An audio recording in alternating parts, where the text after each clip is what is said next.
Hello, everyone, and thank you for joining us for episode 157 of the MeepleCore Gaming Podcast. I'm your host, Tim Jennette, the Metal Meeple, and I'm joined by my co-hosts, George Breden and James Fitzgerald. In this episode, we run through each of our top 10 board games with interesting mechanisms and much more.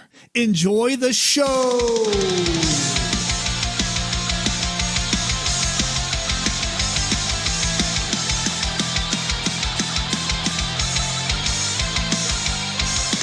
James is there rocking out to the intro that gets edited in post. Right. I'm going to bring back something different for this episode. And I didn't tell you guys ahead of time because I thought it'd be fun. A long time ago, I used to have this skill on Alexa, and I had Alexa hooked up to the soundboard, and I would tell it to ask us a random question, and then we would discuss it.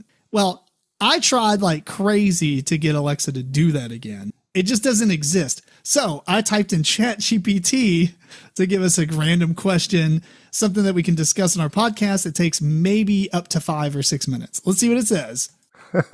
It says, if you could instantly become an expert in any one skill or field, but you'd forget how to do one thing you currently know, what would you choose to gain and what would you choose to give up? You get to choose what to give up. Well, that makes it nice. Give up something and then learn a skill. And it can't be, I'm going to add on to it. It can't be a skill that you already have that you would make better. It has to be something that you... That was my answer. Yeah. All right. Okay. Well, this one's interesting, man. Like normally Alexa would be like, what's your favorite color? No, I'm just kidding. Yeah, this is a good one. I have to think of what I'm going to give up to get this thing. That is the instead of skill you currently have that you're using, like for your job or something, or it can be whatever. Like for instance, if you wanted to learn how to crochet for whatever reason that you might want to learn that, like just instantly become I'm assuming an expert, right? Right. Well, what would you give up in order to do that? Would you give up your ability to know SQL? Not for crochet. Yeah. I would see that I might cheat though, because I would say I always wanted to play some kind of stringed instrument. I can play a wind instrument and read music, but I never could I tried guitar and bass guitar, and I just never could grasp it. And that's something I would love to do and learn how to do. What I would give up? Yeah, I don't know. That made the question actually hard. Yeah, because I would think, well, this might help though. I was like, I feel like I'm pretty good thinking logically.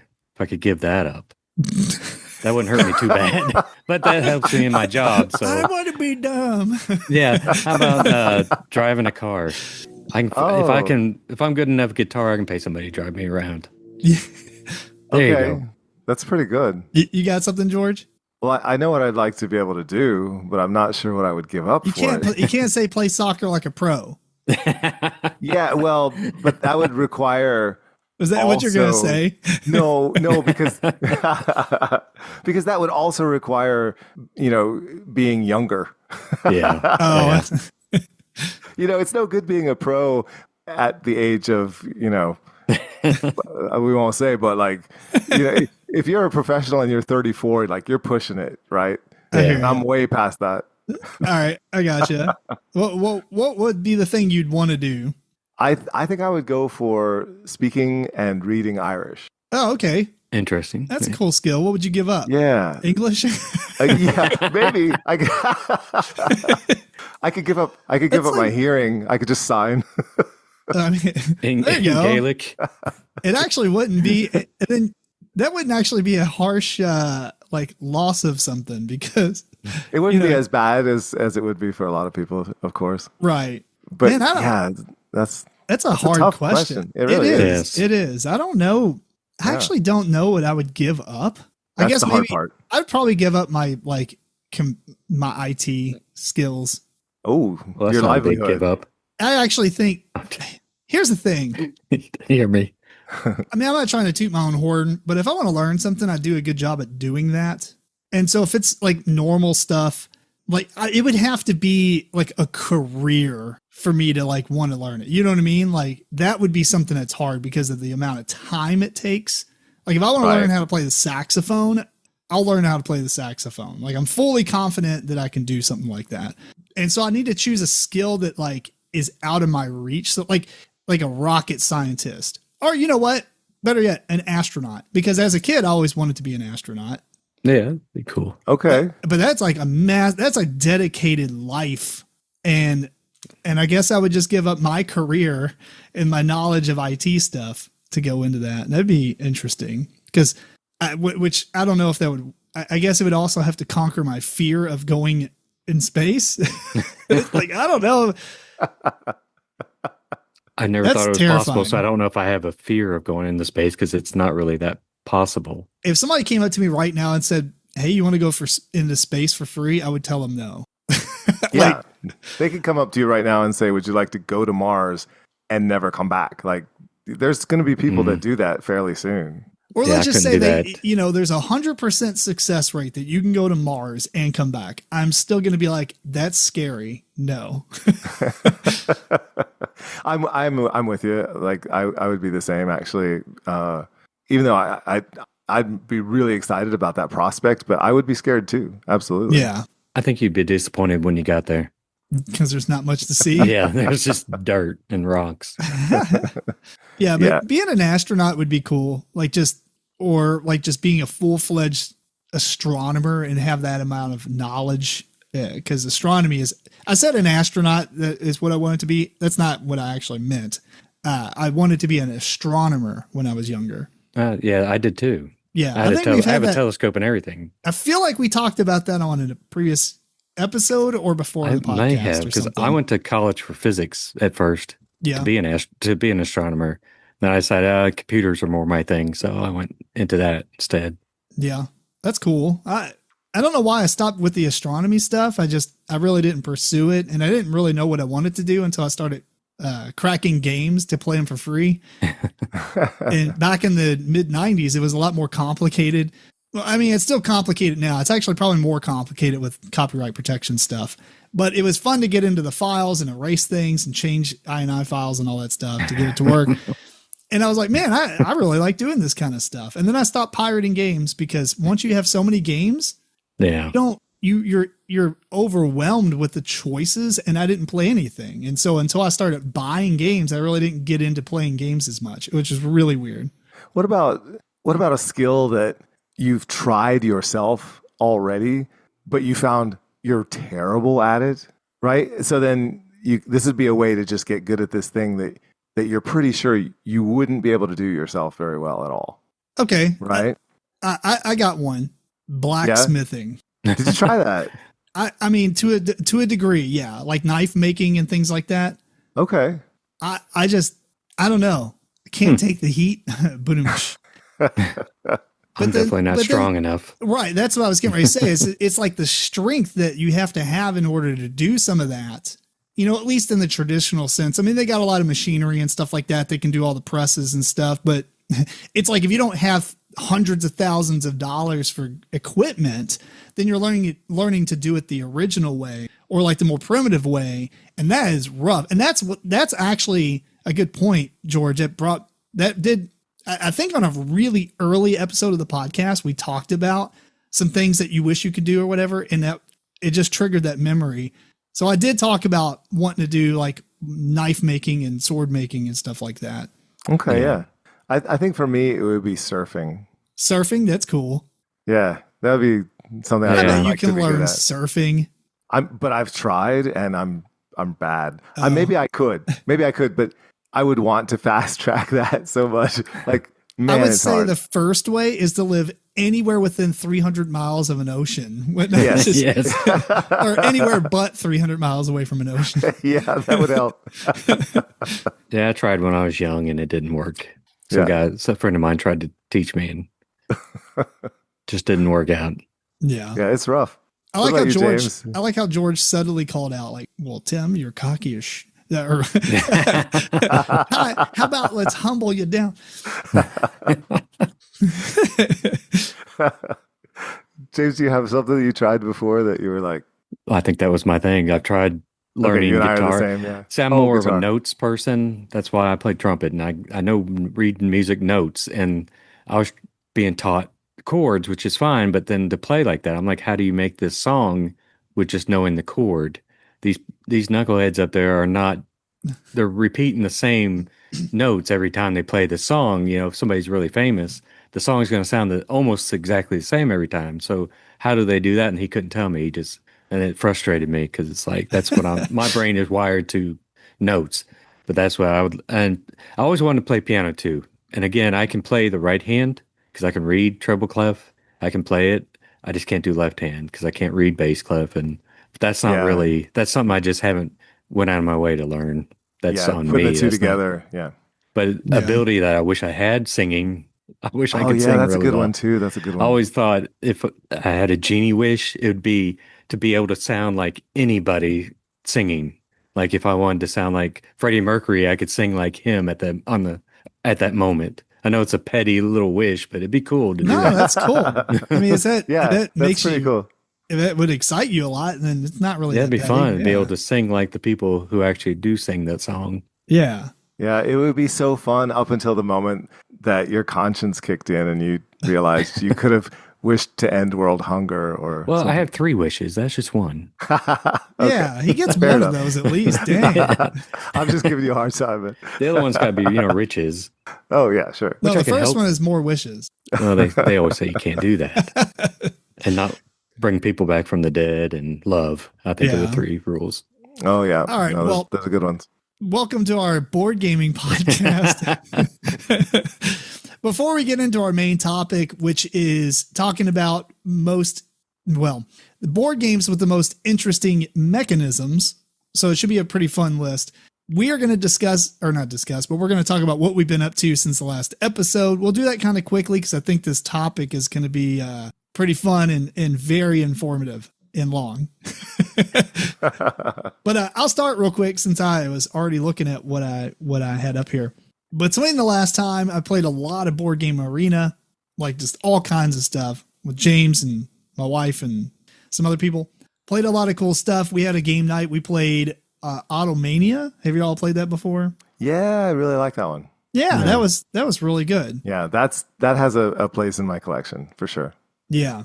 We played Mandala Stones. I was not a fan. Oh, fair enough. Okay. It's not good then. I mean, if you like it, you like it. I don't think it's okay. Yeah, I don't think it's amazing. I think it's fine. It's probably better with 2 people. 4, I can see, like it's one of those games where like you don't really too much can change between your next turn, and so you really just wait. So, and you can look and hope, and it's like window shopping, and by the time it's your turn, everything's sold out. Yeah, and we played I can't remember if I talked about playing Black Angel on the last episode or not. I think I did. I don't know. I don't remember it. Well, Black Angel is definitely the next episode we do where we kind of just talk about individual games. That's going to be my pick right there. So that'll be fun. Okay. That's a re-implementation of, it's not necessarily a re-implementation of Troy. I was trying to think of the name. Yeah. But it uses the main dice mechanism. That was hot, like a hot game for a while, like a few months. Then it kind of just disappeared. Yeah, it's definitely one of those games that didn't quite grab its like claws into the board gaming world. It came out and it was a flash in the pan to some degree, where it like everyone was talking about it for a few months, but then it just something overshadowed it or whatever. But we'll talk about that more on the next episode. Okay. But we've been playing a lot of Duel for Cardia. Oh my gosh, have you all played that? No, not at all. It's like games like Brave Rats and stuff like that, where you have a small little, it's like a micro game, but not, you have like 16 cards and you shuffle it and you draw 3. And then each player plays a card face down, and then you reveal whoever has the higher number wins that round and gets like a winning token or whatever on their card.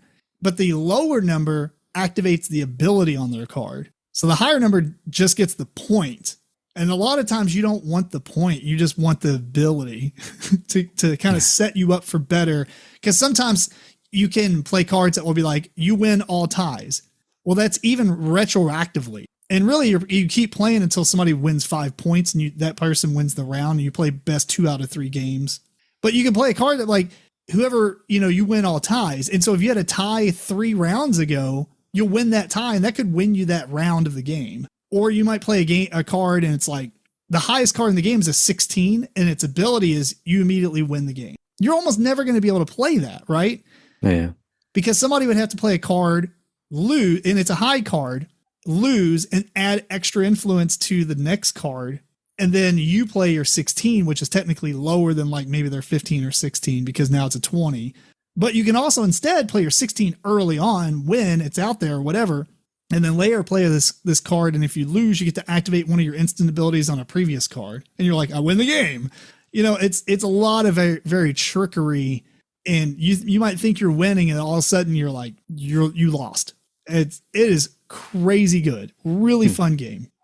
But other than that, Halloween stuff and going to some pumpkin spectacular stuff here in our area. I mean, that's pretty much all I've been up to gaming wise, other than getting back into Breath of the Wild. I have so many games and I'm like 50% completed, like video games. And that's the one I chose to pick up because we just got a Switch 2 and my wife is playing Tears of the Kingdom. So I will play Breath of the Wild while she plays that. All right. Yep. Anyway, that's me. Who's going next? I'll go. Sure. Besides the BGA, like we've been saying, this would be an hour episode if I talked about all those games. Just on that. Besides, one small thing on that is I like it when people don't yet when I'm playing him and I beat him all the time. But then when Tim figures out the game, he turns out to beat me all the time, barely.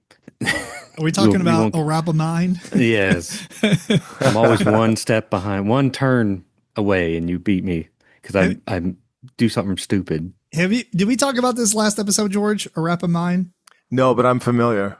Dude, that game is awesome. It is. Yeah. Very logic game, logic cool. puzzle.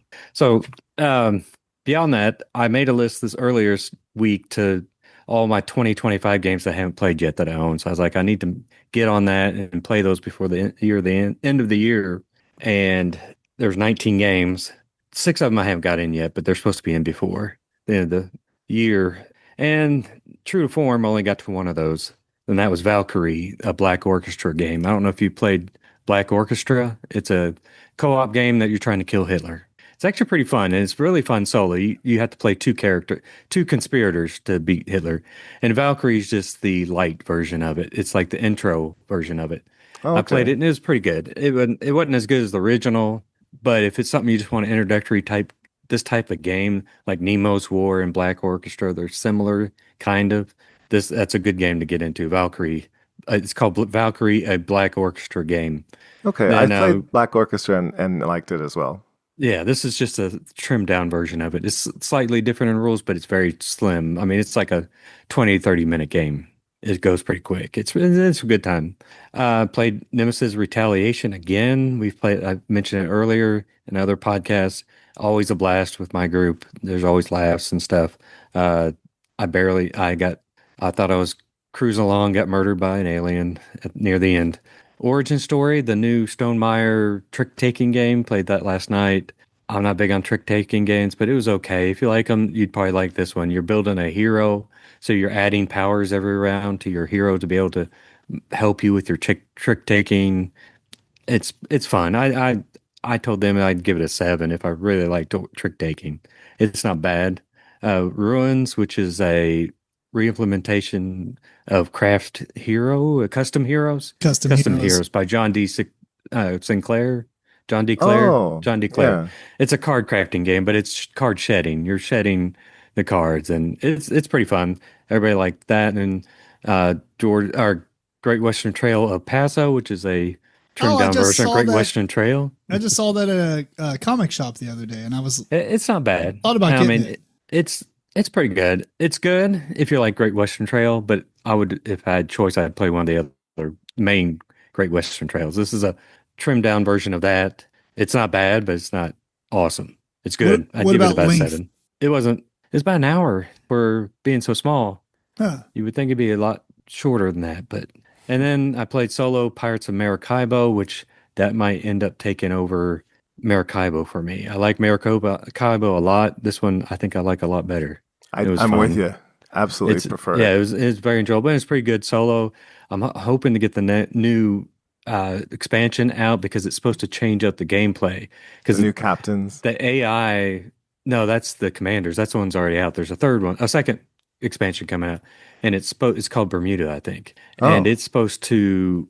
It's not 3 rounds and it's over because the AI goes fast. So if you're playing solo, it's pretty quick. You're like, dang, the stupid thing is just racing through the boards. So it's supposed to change that a little bit, be like treasure mode, I think is what they called it. So it's not 3 rounds. I forget what triggers the end because I didn't get to read up on it that much, but it sounded interesting. So I'm looking forward to that. It's supposed to come out this year, that expansion from Capstone. But that's mainly what I always think I don't play that much, and then I come up with 6 games here that I've played, but it has been 3 weeks. So and my wife's been very busy, so I haven't been able to play. I had a list of games. I'm like, we've got to play these. They're sitting there forever, and I had bought these with you in mind, like the Spirit of the Wild that Tim recommended. Yeah. So I got that for her, and we still haven't played that. So, but yeah, I'm like, we need to play these games, but she's been so busy. Hopefully, that'll taper down and get to play more. But that's what I mean, video game wise. I've tried. It's been a week or so, but I played Silk Song. I think Oh it's yeah, called. that's new Shovel Knight. Or game, is that what it's called? No, it's something Knight. Hollow Knight. Hollow Knight. Yes. Yeah, Hollow Knight. It's pretty fun. It's hard, and unfortunately, I think I've been away too long, and I forgot the map now. So I'm gonna have to relearn where I'm at. But it's a side scroller, and it's pretty. It's some parts are hard. At first, I thought the first boss I ran across, I was like, "Oh no, this is like Cuphead." I don't know if you ever played Cuphead. Yeah, it's difficult. Near impossible. I couldn't. I rage quit that during the first boss. So this one is close. I was like, "Oh wait a minute, I figured it out." So I figured it out, and it's pretty fun. I recommend it if you've liked the first one. I've never played the first one. My game group guys were like, "Oh, you need to play this," and it's only like $20 or something on Steam, and it's actually a pretty good game. And that's cool. what I've been up to. What about you, George? All right. Well, I've been playing some games as well, and not ones that I would normally gravitate toward, typically. At least this first one. I agreed to play it, and I'll probably never play it again, just because it's not my kind of game, but it is a very well-designed game, and it's called PAX Premier. Oh, wow. Yeah. It's Cole Worley and That's definitely Phil not a Eklund. George game. It is not. No animals. Yeah, there's no animals at all. I've only played that on BGA, and I've hated it. It all plays. Yeah, I didn't immediately hate the game, but like it's a mean game. It can be mean. Yeah, I don't know. It was interesting. It was interesting, but yeah, I don't think I'll be returning to it. But I can see why it's as popular as it is. It really is well put together. I don't have much else to say about it. I don't know if you've played it. No, I haven't actually played it, but I mean, I've read about it. I thought about picking it up and tried to trade for it in a math trade or two, but otherwise, I haven't went out of my way. $90 or something. Well, it's pretty expensive for what it is. Sounds like a tabletop simulator play first. Give it a shot, yeah. Yeah. I've bounced pretty hard off of some of the Cole Worley games. Root is the one that I'll play, and I even struggle with that one, a bit. So there was that, and then another game that I played that I enjoyed really a lot, and I may pick this one up, is Citizens of the Spark, and you're gonna say it's just because it's full of animals, but that's not why. It's a really clever engine builder, and so you draft these sets of cards. Oh yeah, this is the new Thunderwork game. Yes, by Philip DeBerry. So you draft cards, and they have various animal citizens that do different things, and there's so many in the box. You just grab a few sets to play with. So there's a lot of play in that box, and then you put them in front of you, and you put similar animals together into stacks, and you then decide, are you going to activate one of the ones that you have in front of you? And if you do, you burn one of the cards. But at the same time, the power level of the thing that you get to do is determined by how many of those cards you have stacked up. So it's very interesting. Do you wait for a while and try to get powered up, or do you just go ahead and take this action? Because then anybody else can do the action of the same animal if they have it in front of them and they want to burn it. So do you go ahead and burn one before you've powered it up, because now you're getting more actions during the game? You're going on somebody else's turn. or should you wait and make it a better use, with more effect? And it's very quick. I really like this one. Nice. Very interesting. Good game. And then another one that I've enjoyed a whole lot, and everyone keeps asking me to keep bringing it out and playing it, is called Take Time. This is a game by Libellude. This is a little co-op game. It's a clock. Yes. You have a deck of cards 1 through 12 in white and 1 through 12 in black. That's it. And then every clock you have certain rules that you have to follow. Like you put these cards down and you have to play all of them that you've drawn during the game, depending on the number of players, the number of cards you get. And you put them out and you have to fill one space in every space around the clock. But there's only 6 spaces around the clock anyway. But when you do that, halftime, you have rules restrictions, like you can't go over 24, the sum of your cards that you've put there, and you're putting them face down. So you get a certain number during the play that you can put face up, and that's it. And so you have to decide, am I going to put this one face up? You can't talk, right? There's no discussion. Right. There's no discussion. You can only discuss before you look at your cards what you think would be a good plan, what you ought to try to do. And that's so interesting. And then once you look at your cards and realize, oh man, I've screwed the plan up. Yeah, I've already messed up. I'm going to have to make an adjustment. And I have to let them know that I'm changing the plan because I can play with this card face up and maybe they'll figure out what I'm trying to tell them. It's so good. Oh, it's so good. Take time. Yeah, this is the kind of co-op game that I saw. Like, there's not a lot of times I look at a co-op game and I say, most time I say, In this case, I looked at it looked awesome. I saw it was co-op. I read about it, and I'm absolutely wanting to try it. I don't get me wrong. I don't think it plays anything like The Mind, but it kind of gives me the vibes of what you are trying to accomplish with the subtle hints that you're giving out. Like in The Mind, you wait a while because I have high cards, or you go real fast because you got low cards. And in that game, and that's the same in this game. If you have said before you look at your cards, if somebody has a 12, they should put it there, right? And so then, just the first person to play is the first person who plays. And then you have to go, clockwise from whoever plays first. So you look at your cards and you've got that 12. You're like, as fast as you can, slamming it down so everyone knows, oh, that was a 12. Okay. That's that pretty kind cool. of thing. It's so, and sometimes some funny things happen where you have this discussion and somebody comes up with this plan, right? And everyone agrees that's a great plan. And then you play the game and things go south real fast and just get completely messed up. And then you find out the person that screwed the plan was the person who thought of the plan and told everyone the plan, and they messed it, and it's hilarious. It's so good. Yeah. Take Time is one I've been playing just over and over. Nice. Another game that I had the luck to play was one that was an Essen game that was brought back, and it's called the Royal Society of Archaeology. This is one by Eric Jumel, and it's by Italia. This is a game that has a lot of interesting mechanisms all sort of put together in a very smooth way. It's just a very interesting Euro where you have these archaeologists, everyone has 3 of them, and they have a level. So they can go up in level as you play the game, and you can send them to university to get more knowledge in 4 different areas that you're going to send yourself out on expeditions to. And you have to have a certain amount of knowledge and a certain level in order to be able to pay the requirements of certain cards in order to get these cards. And you're trying to set collect. And so do you what are you going to go for during the game? But as you're doing this, as you're sending your people out into university and all these different spots on the board as worker placement, there are different places 1 through 6 for each of the spots. And you put your worker at the level that you're currently at. And then if anyone else goes to that spot with a worker of a lower level than you, then they will get a benefit and you will get a benefit because they're following in your footsteps and sort of, piggybacking off of your technique and your research, which is really kind of interesting.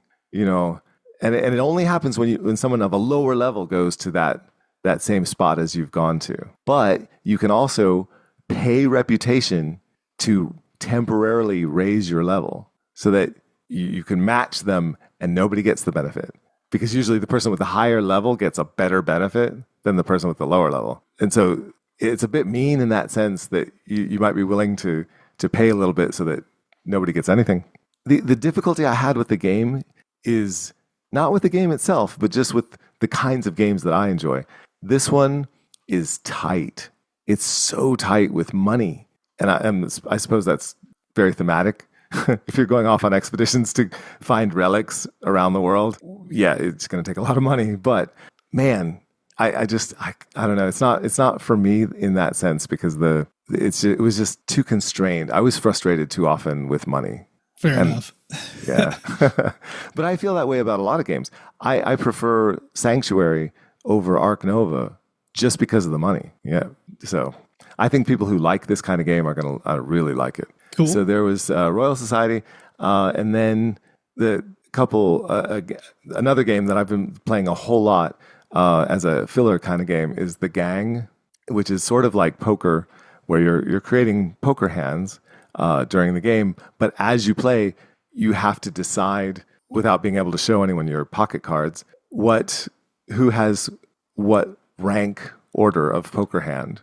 So when you first get your two pocket cards, then everyone has to decide who's got the highest to the lowest. Okay, that doesn't really mean anything because the only thing that matters is at the very end when you've gotten all your cards, right? So this is just giving information. If you grab the number 6, which is the highest, you've probably got an ace or a pair pocket, right? Something like that. So you're trying to give some people some idea of what you've got. And then the flop comes out, the 3 cards of the flop, and you do that same thing again. So if you've changed where you think you are in the rank, then something must have happened. You must have hit a pair, or something that came out was beneficial to you, right? And then other people have to adjust themselves accordingly. It's fun. It's really interesting, and it's really not that like poker in a sense because people that are good at poker are terrible at this game. When they play it the first time, it's a disaster every time because they're playing probability of what they might end up with, but really you have to play what you have right now to give information to the other players. Is that a newer game? I feel like I remember this somehow. It's not that new. No, it's. I feel like George talked about it before. Oh, maybe that was. Yeah, maybe so. But what's the actual name of it? Gang? The Gang. It is by Cosmos and the designers John Cooper and Corey Heath. Gotcha. Yeah, it's a great filler. Back to your Sanctuary comment, Capstone did send out on the Discord help to unload a big pallet. So hopefully my Sanctuary will be here next week or the week after. They were asking you to help unload a pallet? They were asking him. I don't know if I should give away too much what they said, but because they said they'd pay people to help them. It was such a big load that came in because there's a bunch of games that like Forestry, I think it is. They didn't list the games, but it's all the ones that were on pre-order for a while there. So that kind of go all at once. Yeah, Aquarium. Oh, okay, that's exciting. Forestry, all that stuff. Aquaria, yeah. Aquaria. I want to call it real quick. So before we rush into this topic, because we're kind of a little bit further in than I thought we would be. Do you have any other things you want to mention real quick, George? Nope, I'm good. All right, cool. By the way, the game looks awesome, and it's the same game I thought you were talking about. And so now it kind of reinforced the fact that I should buy it. Because I remember seeing that, and as you were explaining, I was like, I swear I know what this is. Like, I have seen this or something. And I think maybe I had also seen it on the Essen list or something. I don't know. Okay. I saw it on a list recently, and maybe I'm construing it with something else. But yeah, I feel like it's best with 5 or 6 players. I'm fine with that. Yeah. All right. So we're going to run into our topic here of the episode. And this is going to be an interesting one because even though I'm going to call it top 10 board games with interesting mechanisms, it's not really a top 10. I don't think any of us actually listed these games in a definitive top 10 order. These are just some of our favorite games that have interesting mechanisms. And I think I put it in order. I mean, I wouldn't say mine are in order. I think I just threw them in a loose order. The first one I have actually is probably higher up on my list of a game in general, but I put it lower down because I think it's more well known. So I don't want to spend as much. I put mine more on like how much time I want to spend talking about each game, more so than anything. Yeah, so I can see that. But unlike our normal top 10s, we do not have actual, what do we call it? Crap. I had to like drew a blank. Honorable mentions. Normally we have an honorable mention that we do right before number 1, just as a little thing to get some of the short list items out there. We're actually going to discuss a few of our short lists at the end of this top 10, but we'll see how that goes. Anyway, who wants to start? Who's got one they think is worthy of beginning with? I have one that's worthy of anything. This game is just worthy, period. But I'm not. Oh, you know what? I'm not going to say it's the most interesting, the most worthy, the most unique. I won't say that. You know what? Let me. I asked that, and then I just realized something. Let me do mine and get it out of the way because it's only going to be like 5 seconds. All right. Oh, wow. Yeah, and once you see what game it is, you'll realize why. Because if I remember how to share my screen, it's going to be something not interesting or unique at all. Oh, it's interesting and unique. The first game is Galaxy Trucker. There's a couple of, here we go. It begins.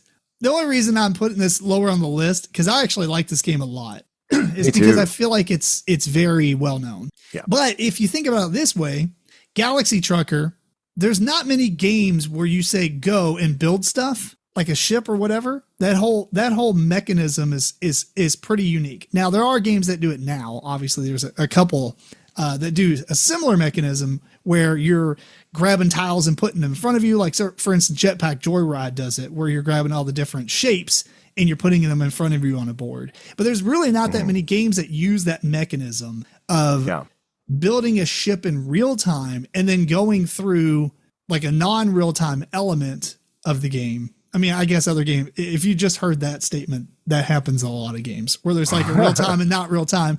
But the interesting mechanism of this is just grabbing the tiles and building the ship. And I guess in reality, to talk about before we started this podcast today, I asked everyone, do we call this top 10 board games with interesting mechanisms or top 10 uniquely interesting board games? And that really does change how you think about the list. And now that I'm speaking about this out loud, this probably fits in the uniquely interesting board games list instead of like board games with unique mechanisms. Well, the mechanism is where you're building it in preparation to have it be destroyed. Parts are going to be knocked off of your ship. Yeah. So to me, that's unique and interesting. From the uniqueness of it, it was definitely the first, I'd say, in that sort of category. But do you remember there was a game that came out a little bit later that sort of took that idea to run with it, which was Goblins Inc.? No, I never played that actually. Yeah. Okay. Yeah. I'll have to try that out. Grabbing tiles to sort of throw together a robot that you had to then, go fight the other goblin robots with. Huh. Yeah, it was good too. All right. Well, maybe that one isn't quite fitting for the list that we ended up going with. So I don't know. I'll take the L on that one. You may do my number 10 then? We'll see. Sure. We'll see. My number 10 is Wandering Towers by Michael Kiesling. I don't forget who produced or who makes it. Capstone. We just talked about them. Capstone Games. So what your goal is, you're just trying to move towers and your wizards to get all your wizards into the one black tower to win the game. And the interesting mechanism is where you got to remember where your wizards are on those towers when they stack on each other. So when it's your turn, you're exposing the correct level to have your wizard come out so you can move them to the where you want to move them. And to me, that's an interesting mechanism of that. It's kind of unique because, yeah, it's true, it's a memory game, but it's also your memory. You're trying to block your opponents while trying to remember where your wizards are after they've blocked you or put you into a tower. So that's Wandering Towers, and that's my unique mechanism there.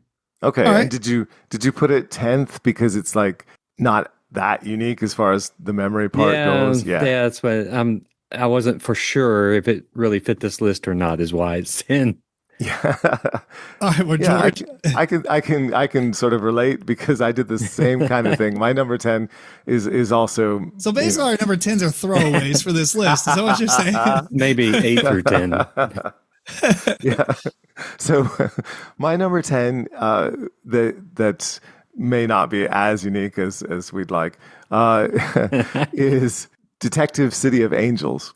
I guess the unique part of this, it's a storytelling whodunit game, but there's the players, and then there's the person who's the narrator, or I can't remember what it's called in the game now, but the person who is in control of the rest of the world, like the game master almost. And it's an unreliable game master because you always have various choices for your responses.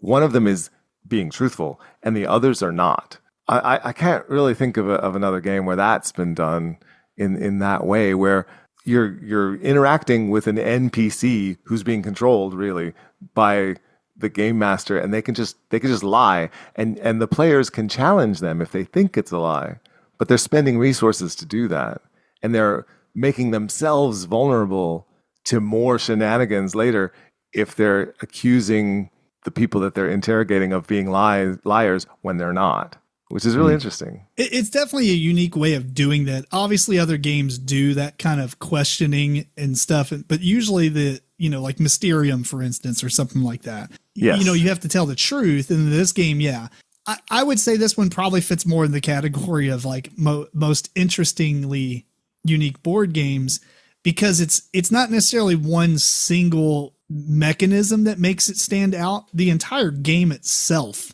is just a collection of mechanisms that are kind of done. I mean, a lot of this stuff is being seen before, but man, it is a great game.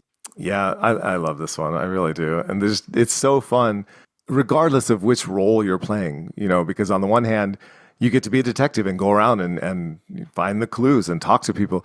But all the time you're thinking, wait, now was that accurate? What that person told me, right? Or are those people in cahoots and they're both lying the same way? Or does the fact that they've said the same thing actually make it a decent alibi?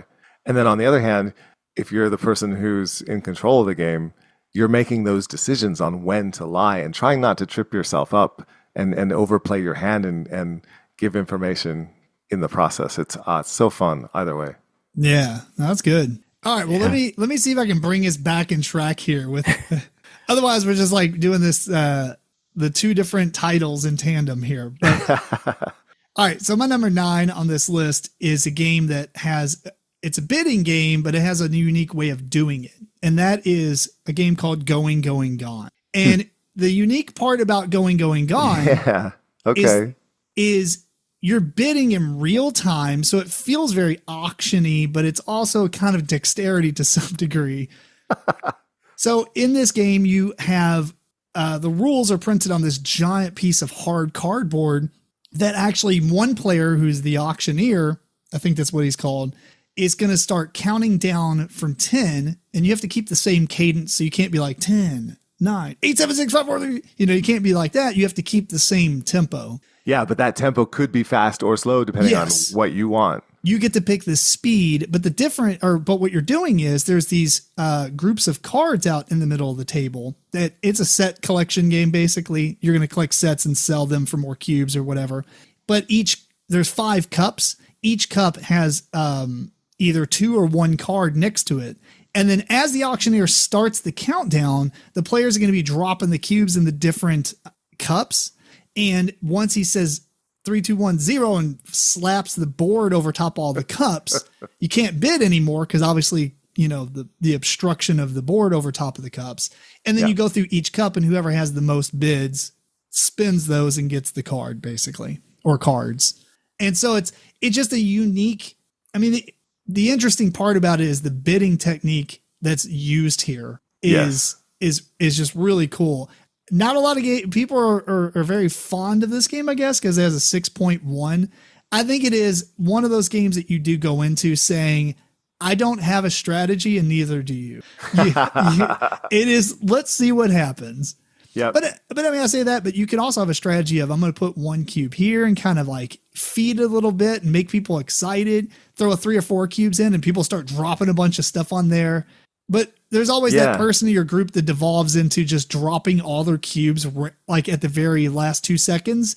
And they're like, I get what I get. But if everyone's playing chicken and not dropping cubes and waiting to those final seconds, then you're back to chaos. Yeah, that's true. And like you said, it's dexterity because you have to get them in the cup.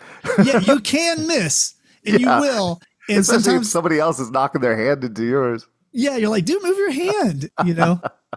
You're not allowed to block the cup. I'm just saying. Yeah, you shouldn't, but it happens. So funny. Yeah, that's a great call. I didn't think of that one. I like it though. I'm starting to worry about my list. All right, what you got, James? So my number 9 is a simple trick taker, but it's got a unique way of doing it, and that is the Yellow House, which I have played with George. It is a very good game. I knew you would have this on your list. That's why I didn't put it on mine, because I agree with you. It is the reason it's unique. What you're doing is there's 4 colors. Each person plays. You're playing one card, as you see on the right here on this picture that we're showing on the video. But it's green, purple, red, and yellow. And what the unique part of it is you're playing, like if I wanted in this picture, you have to play a unique color. So the last color left is yellow, and what confuses people, you don't have to beat the color that's worth the highest. That map there, it has a track with the 4 different discs showing how much that color is worth at that time. So in here red would be worth a 2 or weight or value, what do you want to say. What you're needing to do is you play cards of that color to raise that value of that disc. So if you needed to raise red, you have to beat the value of the color of the card that was previously played, not the one that's worth the highest. That's what confuses a lot of people with this game. So the uniqueness is you got to play cards of that color to boost it up to be 1 higher than the card that was previously played. And then you have to have another card of that color to play it as the trick. So, and it's for me, who's kind of meh on trick taking, I really like this game. So it's that twist that they have on it, the unique mechanism, is what makes me really like this game. It's really fun. It's really fast. For some reason, I have a hard time teaching it, but it's actually a pretty simple game.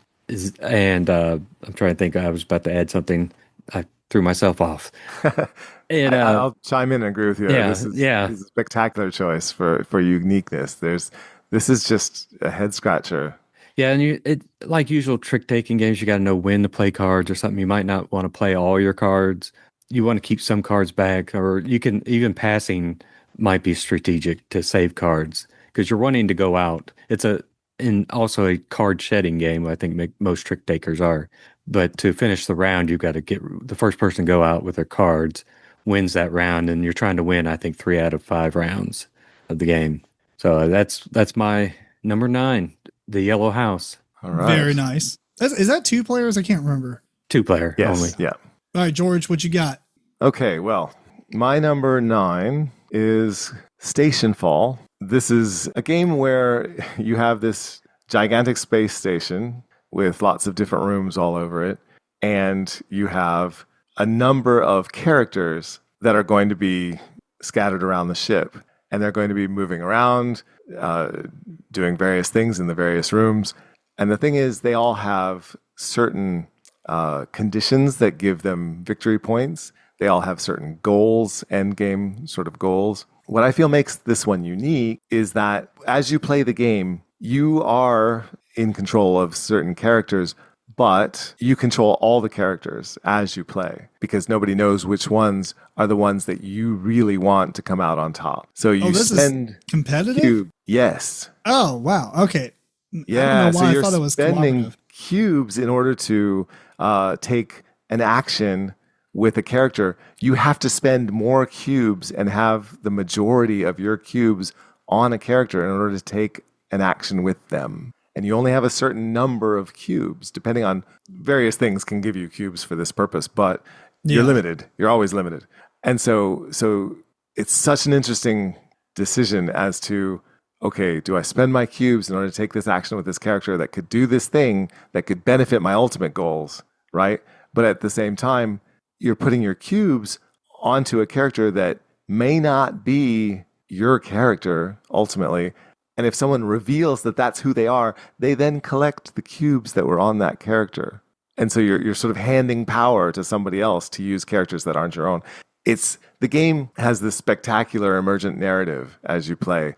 It's been described on Board Game Geek as a party game for heavy gamers because of the way that it works, where you don't know who's who, right? There's so many party games like that, but this one, there's so many minute details of rules and what happens and what interactions go into what. But it's the stories that this game creates. It's fantastic. It's an incredible experience. And yeah, it's kind of slapstick space humor, but depending on what you're having the various people do, you can just really get into people's way, sometimes completely inadvertently, which leads to a lot of funny situations. But it's definitely competitive. You're trying to win, so there's a mean sort of streak to it as well. Yeah, that's pretty awesome. I'm way more excited about it, and I was already excited about it. So I'll check this one out. Yeah. It's me, right? Yes. All right. My next one is more of a kid's game, but it's still really fun, I think. Although I'm apparently picking games with low ratings, but whatever. Next on my list is Vampires of the Night. This is a game in which, remember those coin machines in arcades that you put the coins in and it will like have that little barrier that keeps going back and forth and knocking the coins and you're trying to get them to go off the edge or whatever. Right. It's kind of like that where you have this little magnetic stick. It's a bat and you're on your turn. You are pushing it close to the vampire, who's just this big column looking thing, but the top of him is a magnet as well. And so you're pushing this vampire around with opposite polarity. Yes. And you're trying to knock these little garlic tokens off the edge of the board, but there's all these little holes on the inside that they'll fall into, and you obviously don't get them. So you want to push them off the edge of the board. Once you push them off, then you collect them, and then it's the next player's turn. They reset the vampire, but all the little tokens stay, where they're at for the next person. So the uniqueness of it is, obviously there's other games that use magnets, but the uniqueness of this one is there's very few dexterity games, I think, that I can even think of that use opposite polarities to push things around. And so if you like dexterity-based games, this is one of my favorites. It is more of a children's game, but we have fun with it. We consider it more of a filler. Yeah, I think it's a great choice. I like this, yeah. As added bonus, it's glow in the dark. That would be a table flip game for me. I don't like those type of games. Those irritate me so badly. Yeah. Now, wait a second. It's glow in the dark. That's cool, but is that like nightmare mode because you couldn't see the holes? Yeah, that would be terrible. You just see the things disappear. Yeah. Oh yeah. That might make it better. Yeah, I don't think the board actually glows. It's just the pieces. But yeah, that's nightmare mode for sure. Yeah, you would be so lost, man. But if you play it in low light, then it's enough like glowiness to kind of give this eerie feel, but you can still see everything. I actually would never thought about this, but I would want to try it with a black light instead, because it would actually light up the board and everything. And black light super energizes glow in the dark pieces. Right. And I will tell you, if you try to light these up with LEDs, it does not work because it doesn't give off the ultraviolet light that would actually charge them. So it's interesting to have glow in the dark stuff anymore because everybody has LEDs all over the place. So what are you using to charge them with other than black lights? Anyway, that's Vampires of the Night. What you got, James? You call me James. Yeah, no, because normally our rotation is George. He's normally in the spot that you're at on my, and so it's just like muscle memory. My eighth one is probably now I'm thinking about it, should have been 10. Is the only party game on my list, and that is A Fake Artist Goes to New York. Oh, It's yeah. like a chameleon type game where you got it's a party game where everybody knows the one word except one person. They just get a board with an X on it, so they don't know. And what the unique part of it is where you have to the people that when you pass the board around, everybody has to draw something and you're wanting to the people that know the word show those people that you know the word, but without telling the person who doesn't know the word what the word is. So, and the unique part is you have to draw one continuous line and not lift your pen. Once you lift your pen, the marker, your turn is done. So you have to figure out how you're wanting to do this by just leaving the pen on the board without lifting it and not give away what the picture is to the fake artist because they win if they guess the picture, but everybody else wins if they guess the fake artist. Just like I think it's Chameleon and there's other right. Trying to remember the other. There's games just like that, but those are word games. Insider, yeah. Those are word games. This is a drawing game of a similar vein, but like I said, the unique part is the actual marker. You got to keep it one line. If you see these pictures on here, you notice these people have just drawn one line in their color. Well, these people went twice here, but in this person, but you're supposed to just have one line. And it's a pretty fun game, actually. Everybody I've had play it enjoyed it, even people that like these type of games. This is one of the only games I've ever proxied by making my own copy because it was so incredibly hard to find. Yeah, you don't need to, because you bring up the main guy, there's one person that always thinks of the word, so they're not actually actively playing. And I mean, you could do this, with the pen and paper and stuff. Yeah, you don't need to buy this game. Well, you should buy it, but you should. It's really very inexpensive. Games. Yeah, I assume it's still in print. I'm not sure. It is, yeah. Oh yeah, for real. Okay, yeah. But that's Fake Artist Goes to New York. Yeah, great choice. I would not say that should be number 10. I mean, it's well known, but it's about the mechanism. It's not that unique. It is, but not. I mean, how many drawing games does everybody contribute to drawing the same picture contiguously? You know what I mean? Yeah, that's true. So I think it's pretty unique. Yeah. It is a fun game, though. It's not like we're done are the days of Dominion, the deck building experience. Like if this was, the early 2000s, we would have a way crazier list because it'd be like, holy crap, and nowadays it's like to be unique is you're doing something that's a spin on something usually. So anyway, point is Pictionary exists, but Fake Artist Goes to New York does something way beyond that. And it's really cool. Yeah, it's a great game.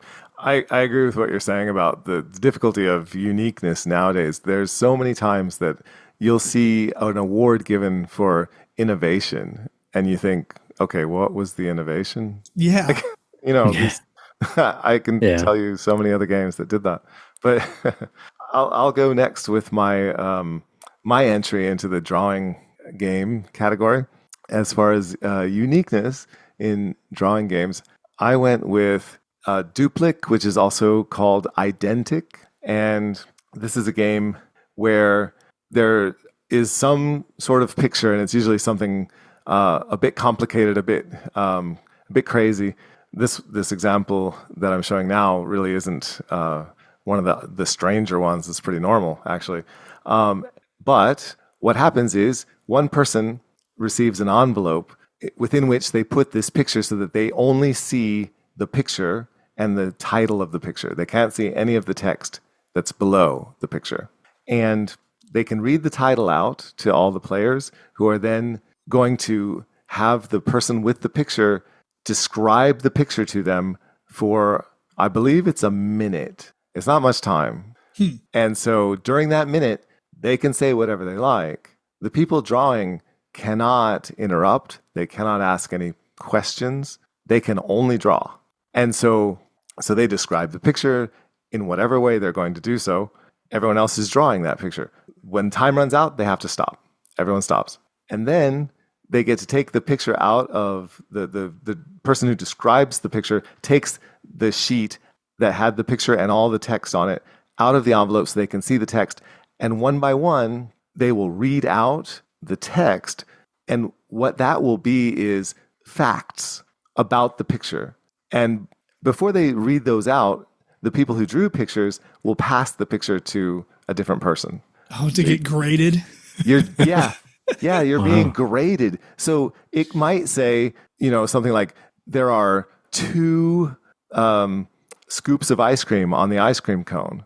And maybe the person describing the picture said that and people drew it.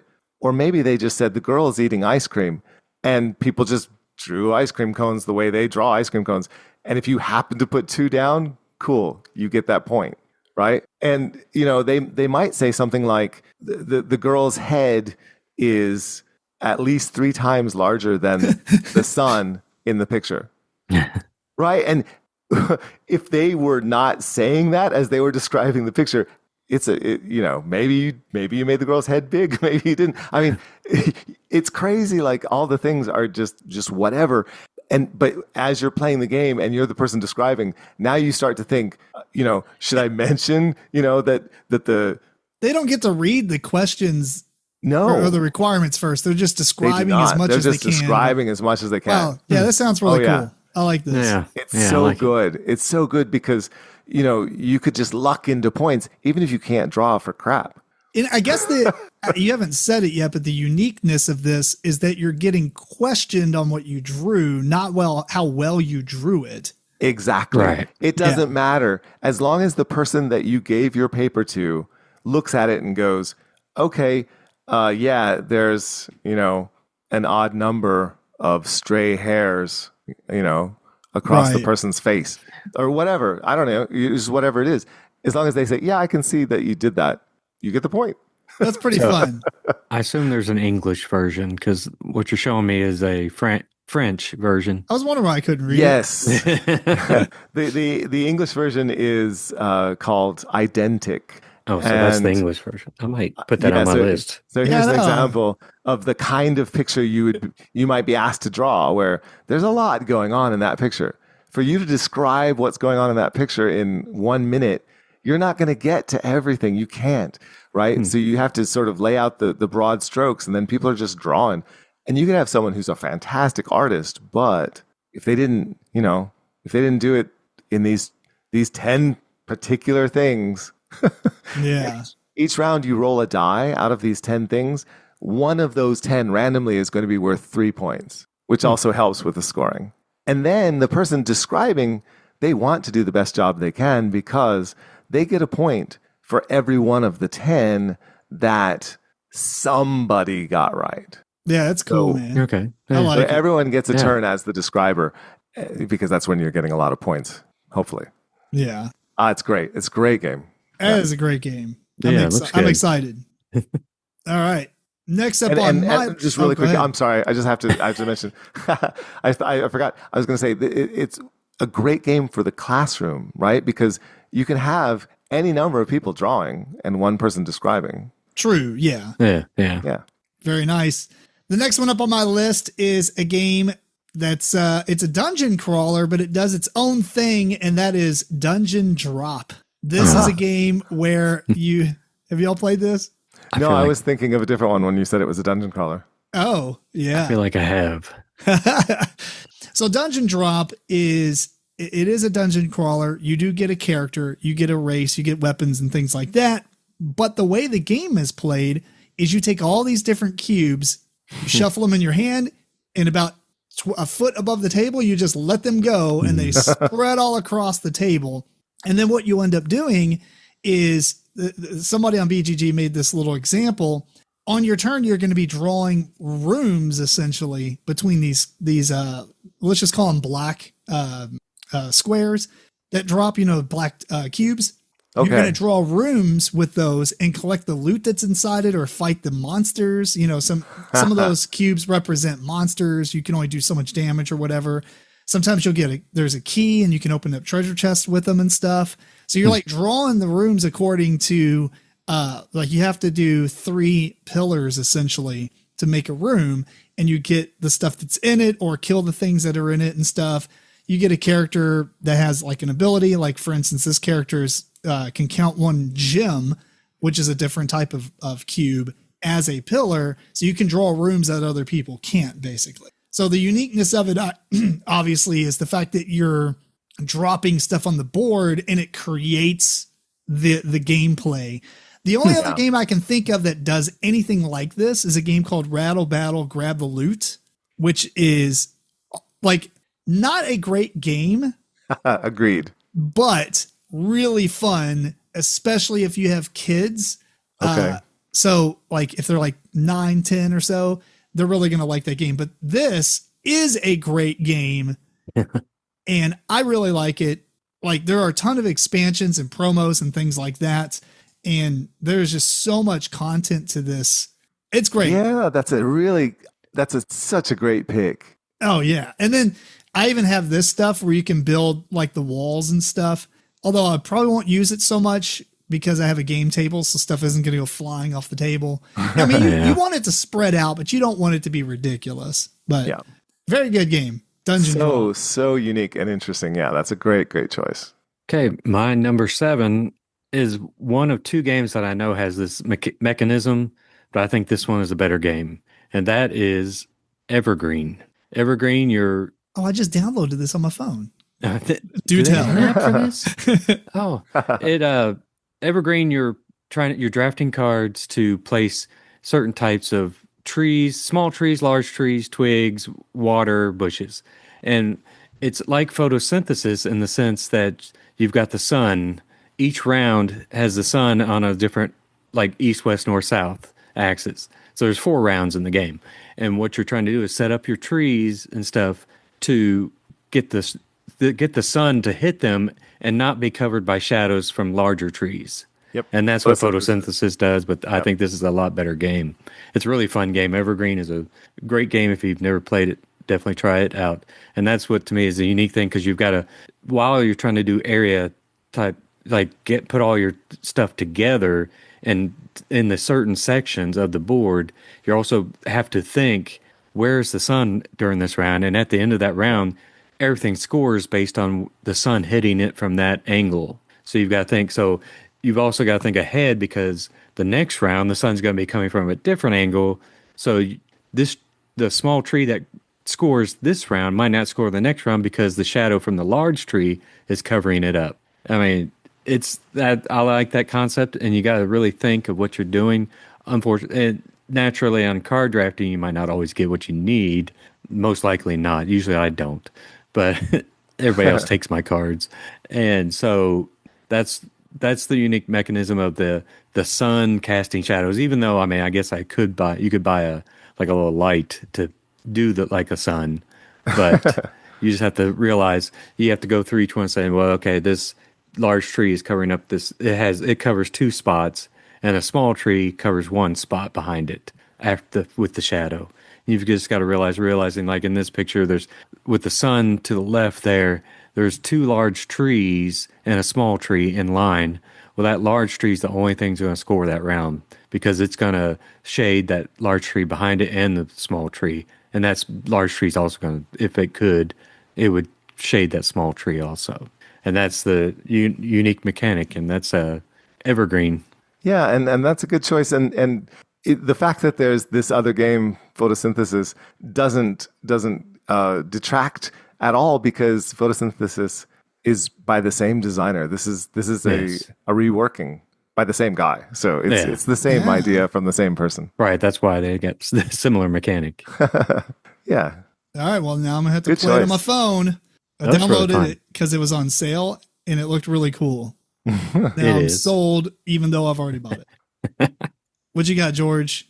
Oh, it's me. Okay. I've got my entry for the word game. I had to try to come up with a unique word game to put on the list. My choice is Letter Jam, because it's cooperative and it's deduction. It was the first of these.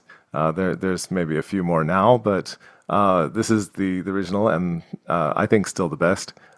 This is one in which you are going to be creating words cooperatively by putting out these discs that are numbered, and the trick is you have a card that's in front of each player facing away from them, so you can see everybody else's letter, but you cannot see your own, and you're trying to figure out what yours is by the word order that's being given to you by one of the players. He's spelled a word by putting out these tiles and occasionally using your letter as well as these other letters that you can see. So you're trying to piece everything together to make a word without your letter. Okay, what does it have to be to make that word?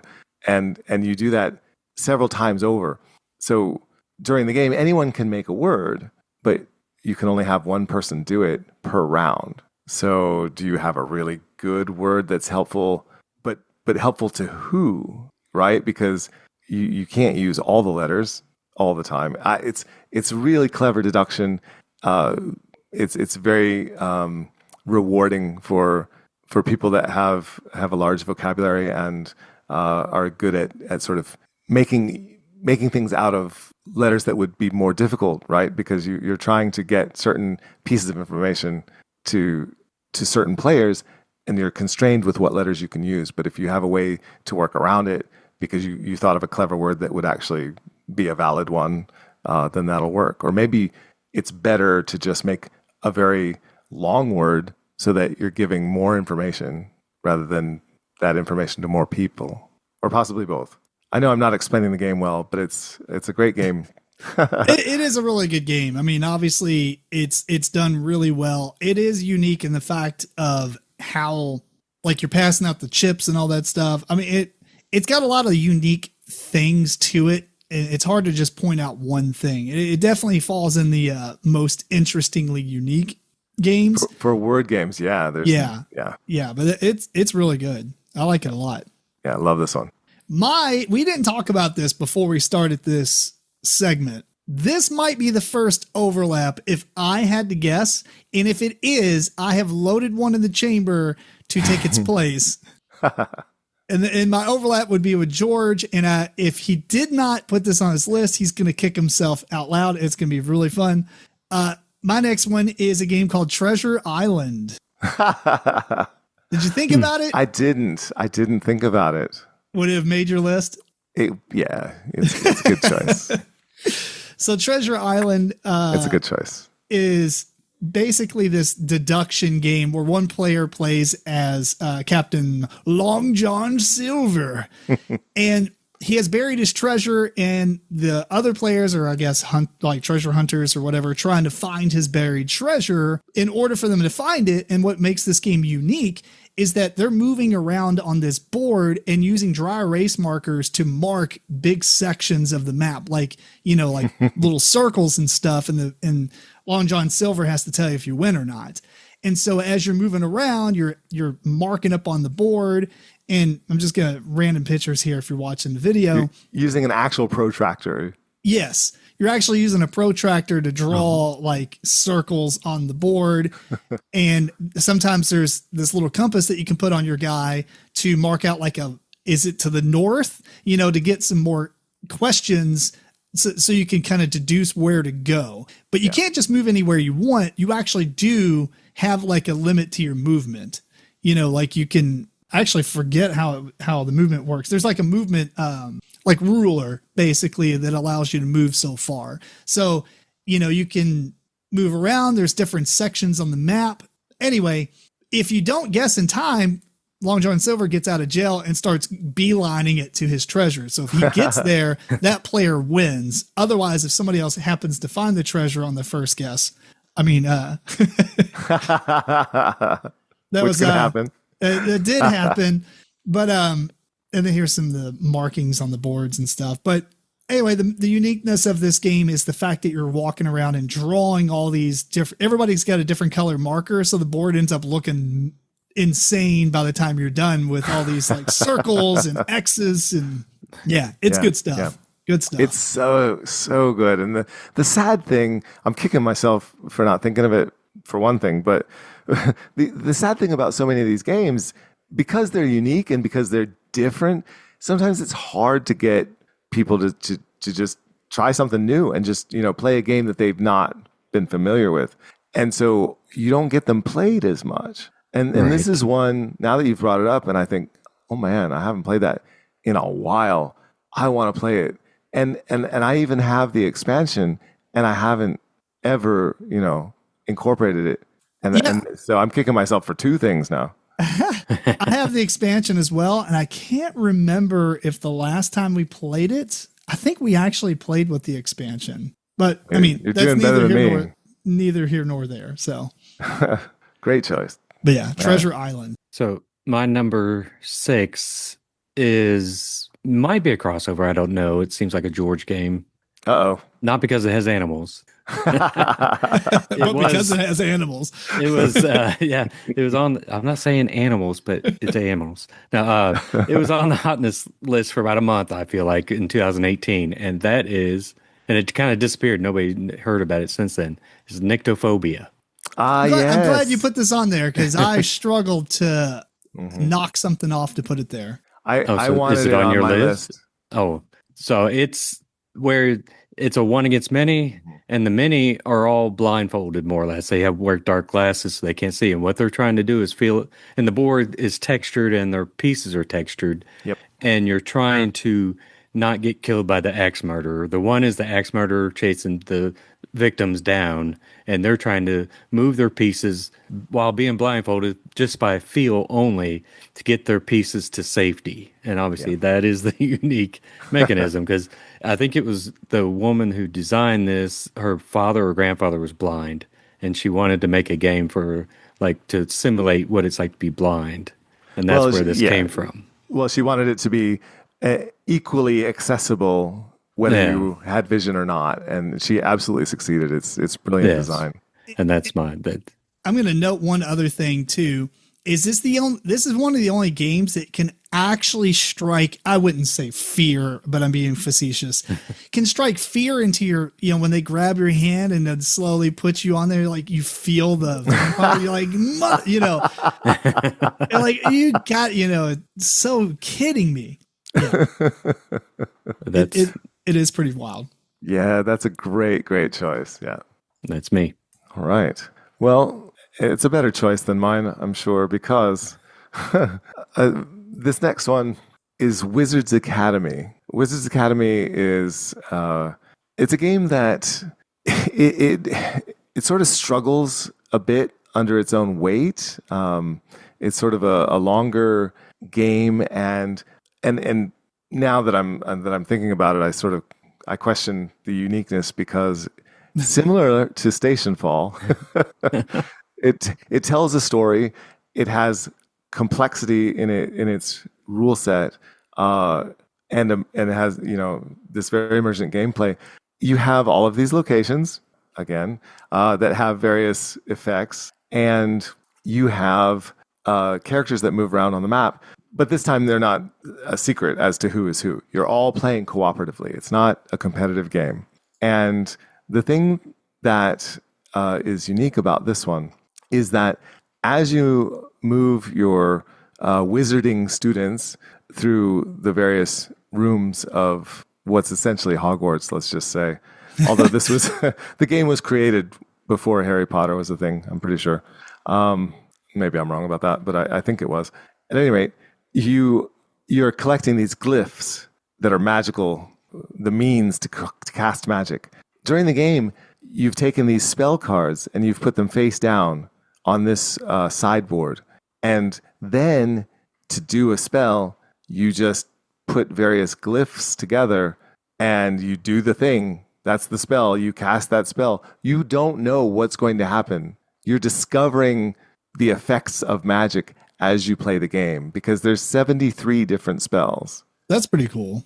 Right? So they're not all coming out in one game. And you're taking your chances when you're just messing around with magic, because you're novice magicians. You don't know what you're doing. But during the game, there are all of these threats that come out that are threatening the school. It could be floods or fires or demons or imps or trolls. And they all interact with the environment and with each other in various ways. And then you cast spells that will cause more threats, perhaps, or it will cause something to happen to those things. It's the way that the game works. It's so interesting. It's so complex, but it's like the most complicated pandemic you can imagine, because you're trying to cooperatively solve problems. There's a scenario that's happening, but as you're going around, you're causing your own threats. You're causing things to get worse. What makes it unique, aside from the fact that the discovery of the spells is very unique, is the way that all these things interact. This is a game where you genuinely work together. You cooperatively rack your brain for creative ways to get what you need to happen. And there's not just one path. It seems like total chaos, but sometimes out of that chaos, somebody can come up with a brilliant idea that'll cause a chain reaction of different events that will lead to what you need. And it's just such a clever game. The only couple of detractions, it's a bit long. It starts a bit slowly, but then the other thing is second edition. You have to, yeah. Really, they desperately need a second edition. I don't think it'll happen, and this one's hard to find, but you have to print out these tables from the Geek that you can follow to say, okay, so I'm in the room, and there's one ice, and there's 2 imps. A troll just came in from a neighboring room. Like, what happens now? Because all these things interact with each other, right? So, but if you can figure out how those interactions will take place and you make it work in your favor, it's brilliant. What year was that released? 2015. Okay, I'm not a Harry Potter fanboy, but I believe the books and movies were all out by then. Okay. Just saying. 2016. So yeah, they probably were. Yeah. You were like, nice. Before Harry Potter's a thing, I was like late 90s. All right. Well, I think they do a good job of capturing sort of the feel of Harry Potter without ever, really ripping it off. Yeah. Well, cool. All right, my next game is going to continue the trend of going with games that have really crappy ratings.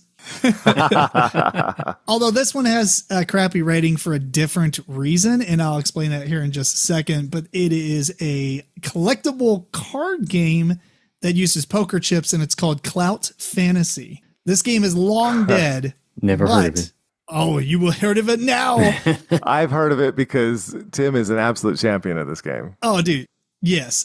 You know what? If I had the ability to obtain the rights to this and the ambition to publish it, it would totally be back. We'll talk about why it died real fast. But I'm just going to blow through this. It basically is a collectible card game like Magic, but it uses poker chips. And the poker chips have different stats on them, right? You have your attack, your defense, and then the ability. You also have these things called clout points. But what makes it unique is that you're actually playing a dexterity game. So on your turn, you take any chip that you want. You're usually building like a 15 chip stack, and you have so many clout points that you can have. It's like 21 or something. So you could put a really powerful chip in your deck, so to speak, but then that might be 4 clout points and you don't have a lot more to spend on the rest of the chips. So you might put a bunch in there that don't have any clout points and they're really weak, You take turns throwing chips onto the board, and as you throw a chip, you actually will measure, if it says like strike 3, it's going to do 3 damage to something that's within distance. And so you actually have a tape measure that you measure from one chip and you measure to the other chip you're trying to kill. And so that's the uniqueness of it, is the fact that you're playing this dexterity game, but it's also this strategy game on where you want to put things, because there are structures like this little house. There's these little structures or whatever. And basically at the end of the game, if you have your chips next to a structure or within so many distance of it, you get points for the clout points that your chip is worth. So you're trying to cluster up and get different places, but then there's other chips you can throw that will blow up all this stuff. It is awesome. The game is really fun. It's really well done, I think, with a little bit of home rule tweaking, actually. The reason it has crappy ratings, though, is because it was like $3 a pack and you got 2 chips. And they were random factions. Oh my goodness. So it was incredibly expensive. And we're talking, this came out in 2005. So $3 a pack for 2 poker chips. It just became, It was an incredibly expensive game. That's basically where the bad ratings came from, I think. But I own so much of this because I found it after it was dead and I bought all kinds of it. Very unique game, very unique mechanism. And just overall, I really like it. So Clout Fantasy. My number 5 is a simple card shedding game, and speaking of ratings, it should be rated higher than what it is. and everybody I've played it with likes the game a lot, and that is Scout. Even Tim likes this. I played this with Tim. I don't know if George likes it or not, but I do like Scout, it. I've played it quite a bit, actually. Scout. So you're familiar with what I'm going to be saying. The Scout it's similar to Bonanza, where when you get your hand dealt to you, you can't change the cards in your hand. But what makes it unique is the numbers on the bottom of the card are different from the ones on the top. So one time at the beginning of your turn, you can flip your whole hand over. Even though you still can't rearrange your cards, you might have a better hand what was on bottom of your previous hand. That's it. To me, this actually has two unique mechanisms. So that's one of them where you can flip the cards how you want them, from the top or the bottom. If you can't beat the previous person's hand that they laid down, the set or the run, you have to take a card from that, either from the left or the right, and then which will make the next person's turn easier to beat that, hopefully. But so that makes it unique because instead of just saying I can't beat it and pass, you're passing and you're actually pulling a card from that played hand, and that at that moment you can put that card, flip it either way, and put it anywhere in your hand. But so that might be advantageous to you at a later point. But that's the two unique mechanisms in this really good game. It's, I think, rated 7.8. It should be probably, to me at least, 8.5. It is a tremendous game. When you take one of those cards, that it's your choice to take a card rather than beating the hand. So even if you could beat the hand, you don't have to. Right. Yeah. Which is an interesting decision as well. Yes. But Scout is a fantastic game. I've played it with many people, and everybody likes it that I've played it with. And as you mentioned, you take a card out of the hand, which makes it weaker. And you said that was a good thing. And the reason for that is because if it goes all the way around the table and gets back to the person who played it, then that's the end of the round. And you don't want that to happen. Yeah. So you want somebody to be able to beat that hand eventually. Great game. Good stuff. Yeah. So go to my, what number? I don't even remember. I don't even know if the numbers matter. It's 5. We'll say 5. Yeah. So my number 5, this is my entry into the storytelling genre, but only because there are other storytelling games that I've already talked about on the podcast. So I set those aside, and I chose this one because I haven't talked about it, I don't think, and it's Adventure Party, the role-playing party game. And this is one where you have just a very short bit of story. Let me pause you. You either have I thought you were going to say this, and I was going to agree to it. You either have a party or a game group that likes this, or says, I'm never playing this. Anyway, keep going. Sorry. Yeah, well, that's also true. Yeah. But that's true for role-play games as well. But this is like a role-play game in the smallest form that you can come up with, because it's just a paragraph, right? You start off, you've got this paragraph, and then this example has something additionally happening during the paragraph, but usually you read off this bit of story, and then you're making a choice as to how you're going to continue that story or how you're going to react to that situation. So you're saying your character is going to do this thing in that situation, and you have an item, you have a magic item or a piece of equipment, and you can use either or both of those as part of your story to help you out. And you narrate what you do. And then you roll a die, and you don't show it to anybody, but it's a 20-sided die. And then you narrate to everyone the result of your action. And it's based on what you rolled. You want everyone to be able to then guess the number that you rolled from the story that you tell them, which is, it's a great mechanism to tie on to, okay, it's a storytelling activity. It's like improv. Yeah. So the improv in this is really, really good. Really strong. Yep. And that's the game. It's a Adventure Party. It's great time. If you have anybody who's into RPGs and they don't really play board games, this is absolutely a game that they will probably love. Yeah. For sure. And maybe you can get people who haven't ever been exposed to RPGs to give it a try after trying this game, because it'll sort of lead them in that direction. And it's challenging enough but you're not telling an entire story. You're just telling a scenario. Yeah, you're really just talking about, like, I go to stab the dragon and roll the die. Yeah. Yeah. So next up for me is a game that is very unique. It's really cool, but I will caveat it and say that sometimes I play this game and it sucks. So not selling it very well, but we're not talking about how good it is. It is Reality Shift. This is a racing game in which players have these little ships, like these little motorbike type things, and you're trying to get to the finish line. The difference is the game is made up of a bunch of these 3D cubes, which I guess is what a cube is, 3D, but they are magnetic. And as you play, the cubes are moved around. And so on your turn, you have these cards and you have to roll this die and it states how many spaces you have to move. And then you get to play this card that rotates or shifts one of the cubes. So the cube starts off at like a 3x3 grid, but then it starts to malform and some of the cubes will like turn up on top of another one. And you're trying to race to get to the finish line. And so if you're looking at the video, the finish line, I think this little green thing is the starting one, and I don't even really see the finish line unless this is it.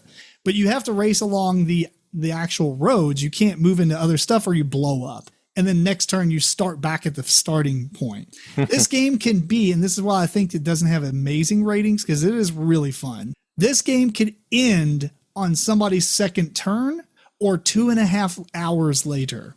That's an issue. It is a problem, yes, because it is wild how every single time you play this game, it is absolutely different on the length of it. But the uniqueness of it is that you get these magnetic, it's a 3D chess type of thing, but it's a tesseract as well, because as you're moving the little bike, you're like, I don't even know what's on the other side of this because I can't see. And then you move it, and you're like, oh, but I still got to move 4 more spaces, and it is wild. It is a really fun game. Yeah, it's certainly unique. It looks interesting. I'd love to try it. And I don't think I want to try it for 2 hours though.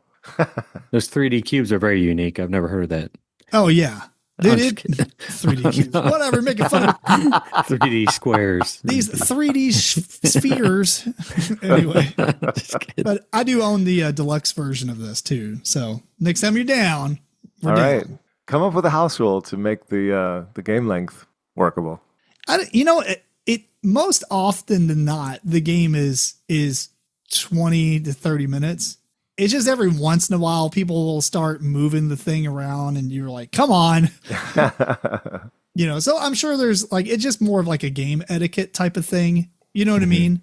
Like if you're playing with the right group, they're not going to do the most cheesy things, because really doing some of the cheesy things delays it for everyone. It's not like you can do it to where it makes it more strategic for you. You're really just screwing over the time for everyone, because you're not going to be able to score either or finish the game. And it really is the first person to touch the finish line wins the game immediately. So, if you're moving the finish line, everybody's still racing, including you. So anyway, that's Reality Shift. Yeah. Interesting. My number 4 is maybe created to appeal to video gamers, especially of Civilization, and that would be Beyond the Sun with its tech tree. That's unique. It's a basic worker placement, which is you just have one worker, but you use dice and stuff. You have to have people to go advance on these tech trees. So you're pulling cards depending on type, economic, warfare, and science. So you're going up in this tech tree. So you got level 1, 2, 3, and 4. And that's where the uniqueness comes from, because the other board it has is just a basic colonization. You're going around to different planets trying to pull the planets to score them. But this one, the uniqueness is of this tech tree. And I think that's what when it came out, everybody was talking about how, like, if you played Civilization or I think Dungeon Crawlers, a lot of them have it too, where you're building up your tech tree and making things more powerful. So as those levels of the tech tree, you can be able to explore or you get more locations you can go to with your worker. And if you're the only one there, you can only go to that location. So you have to discover this this branch to be able to use that card. So, and that's Beyond the Sun. I don't know if I think Tim's probably played this one. I played the crap out of this game. Yeah, it's a really fun game. I played so much, I'm kind of burnt out on it, especially on BGA. I played it tons on there. So I've got the expansion in real life, but I've never played the expansion, although it doesn't add that much. Yeah, I haven't either. And I've got Beyond the Horizon. I just haven't played that one. That's the second one to this. It's not a space game. I think it's more of a civilization type game. But it also has a tech tree like this, and that is Beyond the Sun. I've not played it. Oh, it's a fantastic game. I was going to say something about the level of innovation. The level of innovation of a tech tree is comparable to Tim's 3D cubes. Well, in video games, it's not innovation, but board games, you don't really see in tech trees that much that I know of. It depends on what games you're playing, but yeah. Okay. I would say this one is it's Number a good 10. it's an amazing game. Yes. And I would put on an interesting I don't know. I think this one I believe it is, so that's all that matters. That's all that matters. It is your list.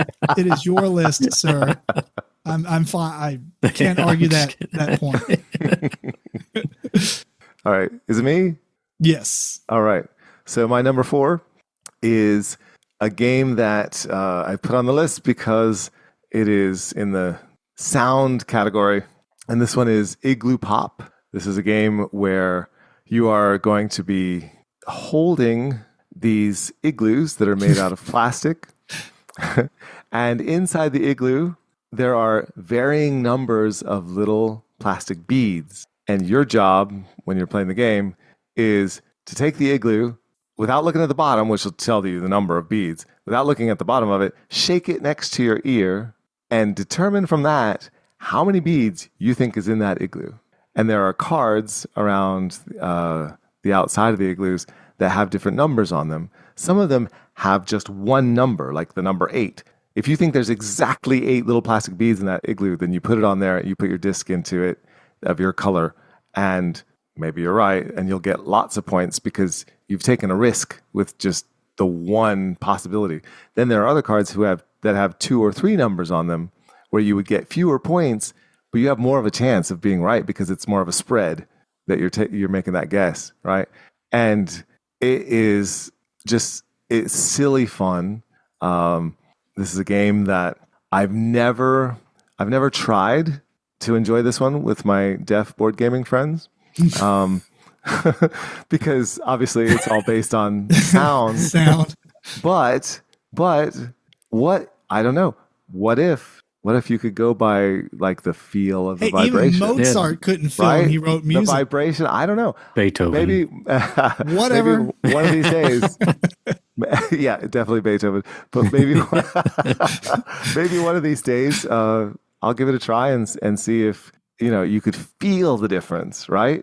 I don't know. It's a silly game, but it's fun, and it's a very fast filler kind of a game. What cracks me up is the description of it on the game itself, and on Board Game Geek, right? This is the background story, right? It says the young ice giant, that would be the players, has a big problem. He wants to buy fish sticks, but he can't remember how many he has, or how many. Stupid. And he has 9 shopping lists in his basket. Like what? And then, so he goes from igloo to igloo and shakes each. In each, he listens to the delicious fish sticks bouncing off the igloo walls. When he thinks that the igloo in his hand has the same number of fish sticks as one of the ones on his shopping list, he takes it home. Like, what is happening? And then it gets worse. It says, when he gets home, there are no fish sticks in the igloo. Instead, wild and laughing Inuit children tumble out of the igloo. So he's been shaking kids in the igloo. Apparently they enjoy it. Because that's a ridiculous theme. They excitedly shout, "Shake us again. That was great fun. This is super." This is super, thinks the ice giant. Now I have found some new friends to play with. And he promptly forgets about his shopping list. Like, what? That whole problem is just gone. But really, that's not what happens at all. Like, the giant is trying to figure out how many Inuit children are in these igloos because that's what he's having for dinner, I'm sure. it's ridiculous, but it's fun and it's pretty unique. Well, on that note, you kind of stole the thunder from my next game, but it's fine because there's not a lot of games that deal with sound specifically. Can I take a guess? Go ahead. This is one you thought would be a crossover with me, and it's Mord Immerosa. Am I right? Is it a crossover? No, because I switched it out for this one. Oh, well, good. That makes it even better. But yes, it is Mord Immerosa. And this is a game that relies on sound as well. Yeah. And basically there's a tower of these boxes.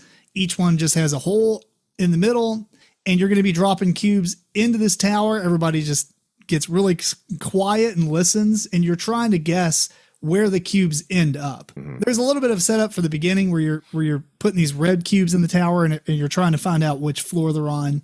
But then after that, you're trying to either, I guess the theme is there's a murder and you're trying to like not be framed for it or whatever. Right. You're trying to find your own cubes in order to show your whereabouts that you have an alibi. Yeah. So you can, and effectively in game terms, you're saying on floor 3, I bet blue, red, and green is there. And you pop it up and, so you're dropping cubes in and you pop it up and you see what's there. And for everybody that's there, they have to put their cubes on the board. Or if you say you're there, then you get to remove your cubes. But if you're wrong, you get penalized. And effectively, you're just trying to get the cubes onto the board and you get points. You get 3 points or something if you're on the same floor as the red cubes. Or you get 1 point or 2 points if you're adjacent to them, and you get 1 point on all the other floors. And it's a golf game, so it's whoever has the lowest score at the end wins. Right, because if you are seen that number of times on the floor where the murder took place, you're more of a suspect. You're going to be guilty. Yeah, you're going to be accused. Exactly. Yeah. So, but the uniqueness of it is the sound aspect. I wasn't aware of too many games, but apparently I'm aware of another one. Just made aware of. Now you are, yeah. Yeah. But it's a really good game, and it's incredibly hard to play at a convention. Yeah, I can imagine. Right. That's where I first played it, and then I bought it, and we played it at our house. But anyway, Mord Immerosa. Yeah, Mord Immerosa is fantastic, and it was on my list, and I switched it out for Igloo Pop because I thought you might have it as well. Fair enough. All right. Well, speaking of listening to cubes and Inuit children, my number 3 is... Is it sound-based? It's Wingspan. No, Tzolk'in, the Mayan calendar. And we know it's somewhat difficult to explain this game, so I'll just try to say you're just placing your workers on these gears that are all connected. There's 5 gears that are connected to one middle gear, which is the calendar. And you're placing your workers on the gears usually at the beginning, somewhere near the beginning. And every person's turn, that main calendar gear turns, which turns all the other 5 gears. So the uniqueness of it, obviously the gears are the unique part of it. And you have to time it when you want to pull your workers off, because where you pull them off is what you can do, that and below. So the better things are later on, but depending on how many players you're playing with, that gear is going to go further and sometimes further than what you want. But, and you don't, obviously, you also have to make sure you have enough corn to feed your people, which is a pain in the butt in any game. That's a mechanism I do not like, is feeding people. Yeah. But this is unique. This is one of the most well-known games on my list, and that's Tzolk'in. It's the gear system where you're planning on where you put your players and when you're planning to take them off to be able to get, depending on the gear. One gear gives you resources, as in corn and wood, and the one gives you stone, a skull, which is used for another gear. The other gear you're putting, where you place the skull, you get points and you can go up on tracks. And there's other gears that go towards tracks and stuff like that. So it's a pretty good game. Yeah. Classic. And very unique mechanism. I don't know many other things that do this. There's one that's coming that I'm very excited about called Arctica. And it has animals. From the Arctic. This was I think you talked about that in one of our top 10 list, I think. I did, yeah. Previews, this makes me, it really called me back to that one. And it is a great mechanism that that gear sort of situation. All right, George, we're at 2 hours. Let's Jeez. Go fast. Let's burn them. Is it my turn? Yeah, it is. All right. Well, I won't say a whole lot about this one because I've spoken about it before. So I'll just say it's certainly unique. It is the Faceless, and I knew this was happening. I knew this was on. I knew it. Anyway, keep going.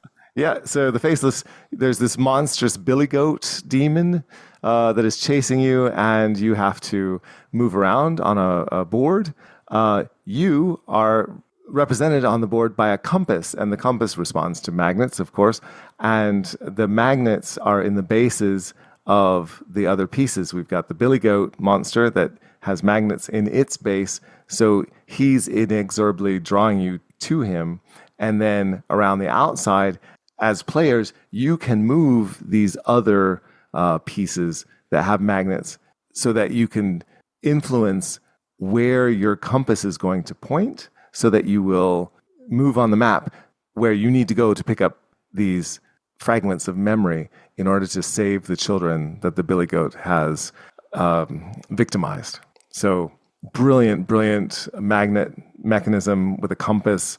It's the only one of its kind, although there is another that is being made by the same people, and that one is called Viking Route. So really looking forward to that one very soon. All right. My next one's going to be really quick. This is an abstract game, and I've talked about it recently, I think. Maybe. Anyway, it's a 4-in-a-row game called Quarto. Really good game. Yeah, and what makes it unique is that instead of playing... Have you played this, George? Yeah. Oh, okay. The unique part about it is the fact that you're handing the other player pieces. So you're not actually... you have to, well, I guess the rules of the game are basically if anybody ever does a 4-in-a-row and every piece has all these different features, either they're tall or short or square or round, if they've got a notch in them or they got a hole at the top or they're brown or light brown because everything's brown. But like you have to hand the piece to the other player, but you are trying not to hand them a piece that can actually be placed somewhere that's going to win them the game. So you have to decide, like, deduce what you can hand them. And sometimes you can play sneaky and get away with giving them something they don't see.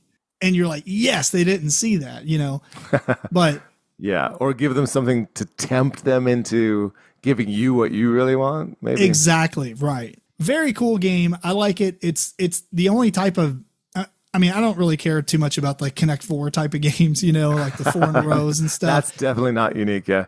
Yeah. That's definitely not unique, but this game is fantastic. It was published in 1991 and it stands the test of time. I can't think of another game where you hand people the things that they have to play, at least in an abstract, at least. So really unique. Yeah. Very good game. Really hard. Yes. Anyway, that's Quarto. All right. Okay. My number 2 is Fast Sloths by Friedman Freeze. It's a game where you are sloths. And it's a racing game, and you're trying to get all the eucalyptus leaves of your color around the board. Racing sloths. Right. Obviously, sloths aren't that fast, even though the game's called Fast Sloths. It's a pun, or just making fun of it. But what you're doing is you're moving around other animals. You're going to have 6 different types of animals with different type of powers, and you use those animals to move your sloths around the board. And that's the mechanism. And that's pretty unique there because you're moving your sloth piece, but you're using these other animals based on the card play. So like ants, you line up ants in a row and you move that sloth along the ant line. Yeah. Elephants can pick up a sloth and throw it a few spaces.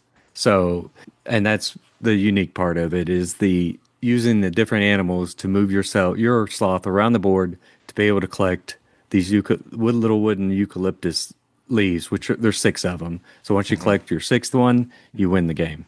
It's a pick up and deliver, and you're picking up and delivering yourself. Yeah. Yes. It's a very fun game and So very silly. unique. Yeah. Yeah. All right, what you got, George? Thought it would be on George's list. No, it's not. It's not. Animals. I do like the game, though. I've enjoyed that one. It does have animals.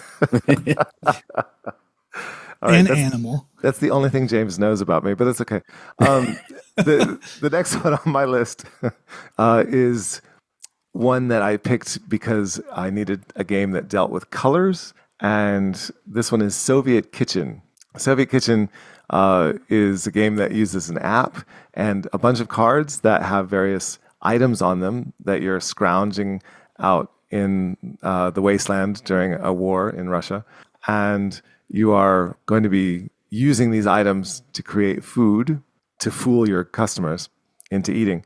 And so you're trying to make a particular color, which is shown to you on the app. And then cooperatively, as you go around, each player has to put something into the grinder to add to the food item that's going to be created.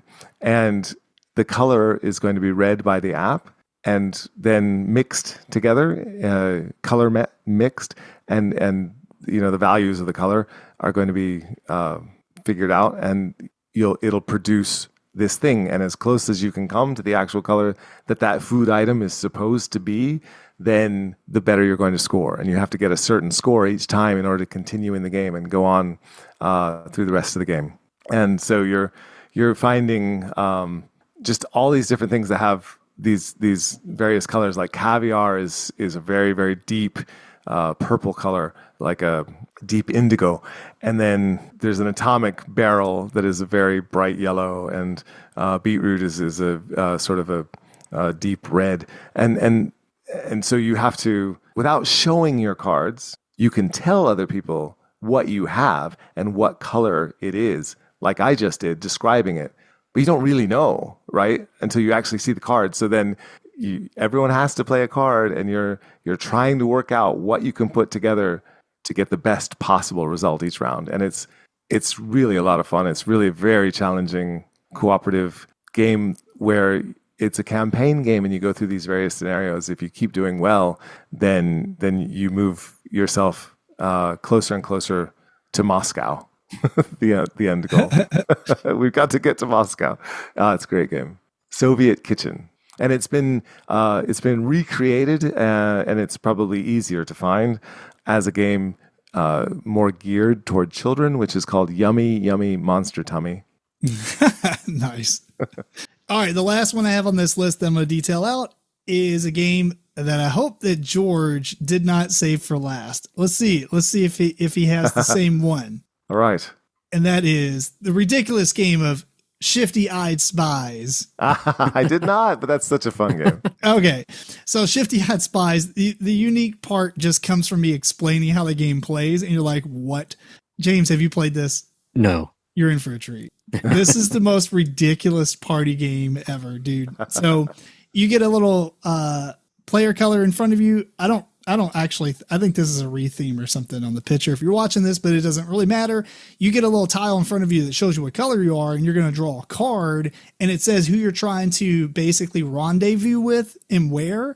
So it's like, I got to meet the blue player at like the green building, essentially. And you put these little stand-ups on the table in front of you, but how do you tell them how to get there? You have to look around and wink at them, and then wink at the location. Like shift your gaze to the location meaningfully. Yeah. But everybody's doing this, and like they can call you out as well. And it's so hilarious. if they call out your rendezvous, they steal your point essentially, or whatever it is. And so like it is just an absolute ridiculously uncomfortable game. Yeah, I can imagine. I didn't have a problem with it whatsoever. Oh, it's also super awesome. Yeah. It's fantastic. What a great game. The Shifty-Eyed Spies. Great call. Okay, my last game here is making cheese in France. That'd be fromage. Yeah. A great game about making cheese in France. And it's a simultaneously played game. There are so many. No, that's not the unique. No, actually, I was being serious. Like, there's not that many. Oh, they said, okay. Making cheese in France. Oh, I thought you meant to simultaneously play. No. So where you play, you place your workers on the wedge that is facing you. So this obviously there's 4 wedges, so it's a maximum 4-player game. The wedge that is facing you is where you place your workers that make your cheese or get item of your choice, like a fruit cow or a barn or something. And that's what's the unique part, where it's whatever's in front of you is what you're playing. And then you spin the wheel after everybody's done, and that next wedge is what you're playing on. So, and every turn represents 1 month of aging. So you're trying to age your cheese. And that's where the second one comes in, where you have to place it's mostly like an area control for each wedge, what you're playing, making cheese. And based on the type of cheese, but you can also you have three different types of aging of the cheese: 1 month, 2 month, or 3 month. So when you pull back your workers is when the wedge of your worker is pointing towards you.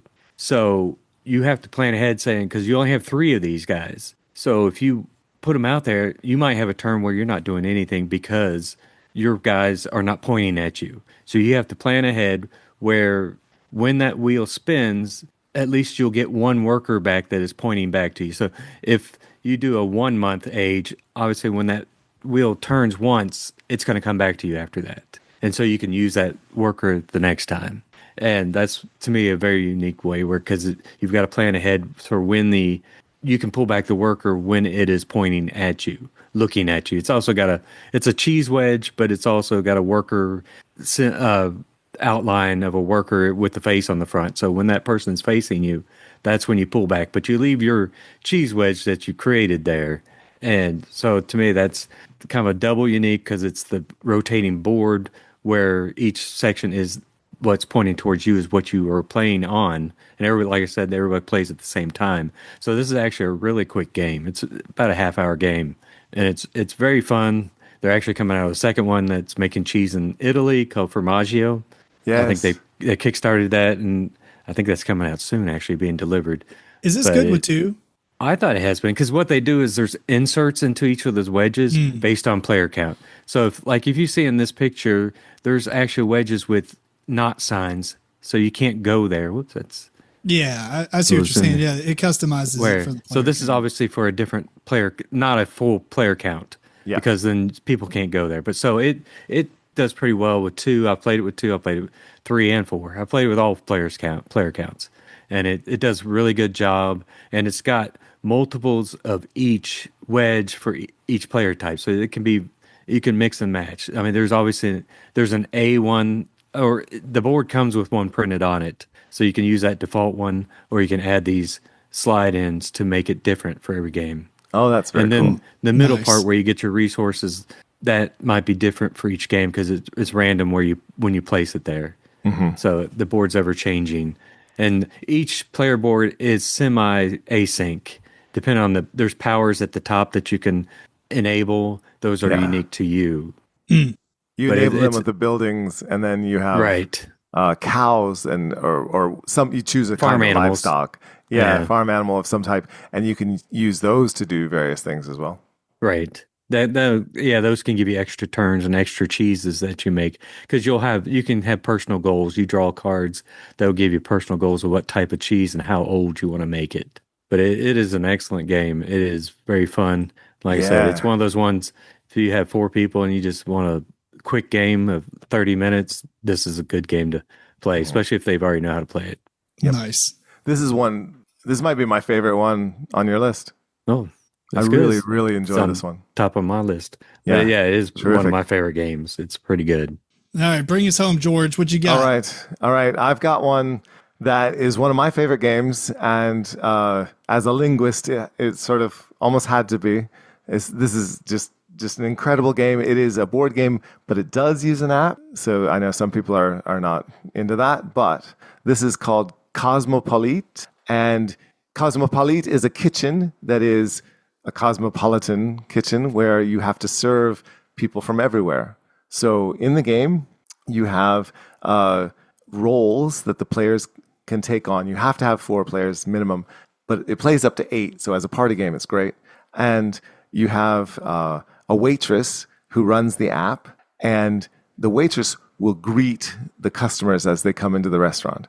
So they go over to the table, and they're wearing like headphones, right? That's attached to the app.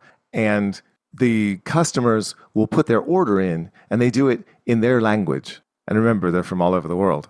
So there are 60 different languages that are possible, and they'll order their food. And there are 6 dishes from each of these 60 different languages that may come up. And they'll say that in their language to the waitress, who more than likely has no idea, right? Never heard this before, because they're not popular languages, the 60. They're chosen, they're obscure, right? And then the waitress goes and tells the order to the maitre d', and the maitre d' has to listen to what the waitress says. They don't have the benefit of hearing the actual order from the app. So it's just what the waitress says. Then they have to take that over to the cooks. It's like a game of telephone. It is. Yes. And they go over to the cooks and they tell the cooks what's being ordered. The cooks have cards in front of them, and the cards have what the phrase might be and what ingredient is required for that dish. And each of the cooks is the chef for a particular continent. So one might have all the African languages and foods. One might have all the Asian ones, right? And so they have to quickly look through, think of what was said, and determine from that what the food item is. But there's an extra difficulty here. The normal game, you wouldn't have this difficulty because you'd be French and the game is printed in French. So it's the phonetic transcription of French that you're looking for on these cards. As an English person, that's a little tricky, but you can do it. And so you've got to figure it out. And then you get the card that has the ingredient on it, give it back to the maitre d'. He takes it back to the waitress. They have the food item with its ingredients that's then entered into the app, and they'll be told if it was correct, then the customers will be happy, you'll earn money. And if not, the customers will get upset, and you can tell the maitre d' the proper order again. You'll get another chance, right? but ultimately, I think if you mess up again, then those customers are gone. And if that happens enough, you'll lose the game. But if you don't lose the game, if you manage to serve a certain amount of customers in a certain amount of time, then you go on to the next level. And there's so many levels to this game, and it introduces so many additional challenges. It's absolutely incredible. I would do terrible at this. It is so fun, though. It's so funny trying to do good at this, and of course not doing so because it's crazy. Nice. I love this game. Cosmopolite has an expansion as well, which has the regular orders also paired with drinks orders and desserts orders. Yeah, so it gets intense, and it can be very hard for the waitress person sometimes to just even figure out what are the sounds that I'm hearing and how do I produce that with my phonology. It's hilarious.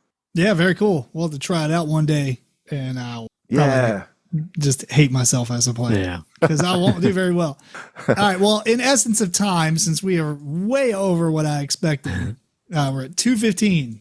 Crazy long episode. I hope you really enjoyed it. We're going to skip the post banter on any games. Although I will say one quick thing is I'm surprised George didn't put Rosetta Stone. Just saying. Yeah. Well, I chose Cosmopolite instead. Fair enough. That makes a lot of sense because you said your language option, so that makes sense. All right. Well, we want to thank you for tuning in to episode 157 of the MeepleCore Gaming Podcast. This episode was recorded on October 31st of 2025. Send us questions and comments to MeepleCore@gmail.com. Follow MeepleCore on your favorite social media platforms and check out the video versions of the show on youtube.com/MeepleCore. Until next time, this is Tim Jennette, the Middle Meeple. George Breden. James Fitzgerald. Keep on rocking and rolling dice.